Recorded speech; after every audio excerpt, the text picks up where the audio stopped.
Hello mga boss, nandito tayo ngayon ulit dito sa ating tester na Sanwa Analog Multitester.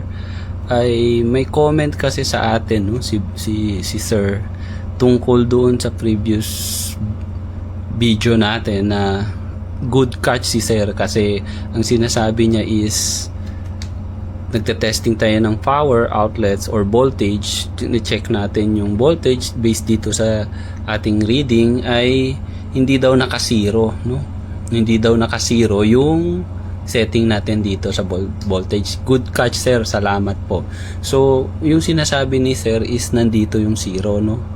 Nandito. So, tignan natin yung pointers, nandito siya. So, wala talaga siya sa zero, no?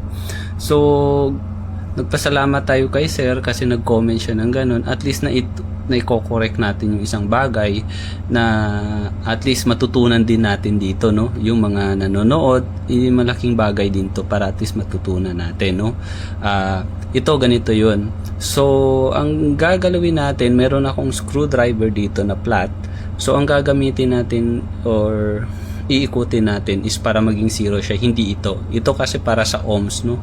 Sa 0 ohms adjustment to, no? Para maging zero siya. Sa voltage naman, ito yung gagamitin natin, no?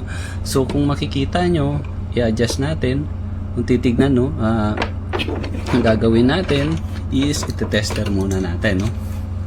So, iti-testing muna natin yung voltage dito sa outlet sa 220, and then yun, gumana siya. So nakita yun at hindi siya pumalo, hanggang 210 lang. Sa last video is 210 lang. Yung pala ay hindi ko din napansin na hindi pala siya naka-zero. So tama si sir.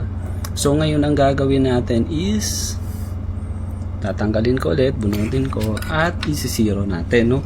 So ang pag-zero is dito siya. Gamitin nyo ng, kung meron kayong tester, so tignan nyo lagi na iikot nyo, no? So iikot nyo siya counterclockwise, yun. So zero na siya, no? Zero na siya. So ngayon pag na zero na to siya, ito yung magiging accurate.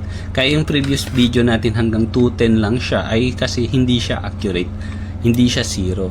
So ngayon ite-tester natin, ite-testing natin sa 220 volt at lalabas siya ng, so approximately nasa 220 siya, no? So nasa 220 na siya. So salamat sa nag-message sa atin, nag-comment, no? Malaking bagay yun at malaking bagay yun sa mga nanonood na at least may natutunan sila kung paano isi-set at isi-zero yung pagdating naman sa voltage. So yun lang mga boss at maraming salamat. At comment lang kayo pag meron kayong mga additional inputs or dapat nating i-correct para matutunan din ng mga iba pang nating mga kasama, mga boss na pwedeng additional idea at input. So maraming salamat sa inyong lahat. Thank you.